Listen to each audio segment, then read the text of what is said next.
दुई दुई थर कुंभीर देखी वन विभाग को खबर देबा परे कुंभीर धरिबा को आसी कुंभीर धरिबा को प्रस्तुत हेउछि वन विभाग। सूचना अनुसार विरूपा नदी में महिला को कुंभीर अति निर्दय होई झुणी झुणी खाइबा घटना मनरू न लिभिथिबा बेले कांसबांस नदी में कुंभीर दुई दुई थर स्थानीय लोके देखिबा परे वन विभाग को खबर देथिले। खबर पाई वन विभाग स्थानीय अंचल भ्रमण करी कुंभीर को बहु खोजाखोजी करी फेरी जाइथिले। तेबे पुणी थरे कुंभीर देखा देबा परे एथर वन विभाग कुंभीर को धरिबा को आसी 2 दिन धरी जगी रहिछि। लोकमानक कहवा मुताबक प्रस्तुत होई 2 दिन जगिबा परे मध्य कुंभीर आउ देखा देउ नथिला।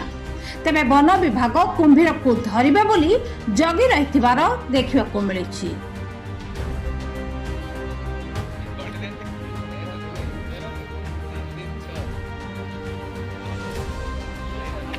God,